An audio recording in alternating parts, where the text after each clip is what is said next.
Sadgurunath Maharaj Ki Jai, and welcome to Jagadambe Reads the Holy Books of India, Ramayana 302. As you may remember, Vibhishana told Ravana not to kill Hanuman. Attempts should be made to attack the princes who have dispatched the monkey. You have any number of brave and good warriors who can fight for you to this end. To destroy these two human beings, a small army can be sent and your wishes will be done. Only do not kill this monkey. It is not the right thing to do. Ravana was convinced now that Vibhishana spoke the truth. He was not willing to court the censure of the wise and the discerning, and he accepted the advice of his brother with good grace. Ravana was still worried about Hanuman.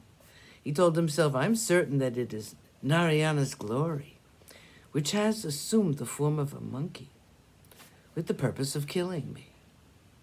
Is it his radiance? Is he Brahma himself? Or is it the Brahman itself? I wonder. Ravana held back his anger with great effort and spoke to Vibhishana. 14. Conflagration in Lanka. Ravana said, Vibhishana, you're right. It is wrong to kill a messenger from the enemy. I must think of some other punishment for him. I have it. Nothing is dearer to a monkey than its tail. He's extremely proud of his tail. Let the tail of this impertinent monkey be set on fire, and let him go back to where he came from without his tail. His friends and those who sent him will see his desolation, and that will be punishment enough for him and a warning to the others. Let his tail be lighted and let him be dragged through the streets of the city. Let every one of the citizens see him and jeer at him.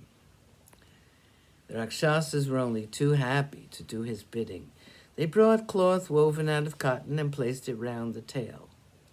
They wrapped it tightly, and Hanuman grew in size. They dipped his tail in oil and set fire to it. It was an immense tail, and the sight of it catching fire made them happy. Many of the citizens of Lanka came there to see the monkey and the burning of its tail. Women, children, and old men also came from their houses to see the wonder. Hanuman was now well and truly angry. He hit the Rakshasas with his tail, and they caught hold of him and tied him up. Hanuman thought, it will be very easy for me to break these bonds and rush at them and kill them. No one can touch me. But then my task will remain unfulfilled, and I will be failing in my duty. I will bear the indignity and humiliation of being insulted by these people. I saw the city during the night. I can now get a chance to see it in daylight, and I can supplement the knowledge I have already gained. They will be dragging me through the streets, and that suits me to perfection. My mind is unaffected by their jubilation. The Rakshasas tied him up firmly, and they dragged him through the streets of Lanka, and his tail was blazing all the while. They made a lot of noise, and Hanuman walked very quietly with them as though he had decided to be docile, finding their might to be superior. He had a good view of Lanka, and he walked silently with them. People scoffed at him, and he heeded them not.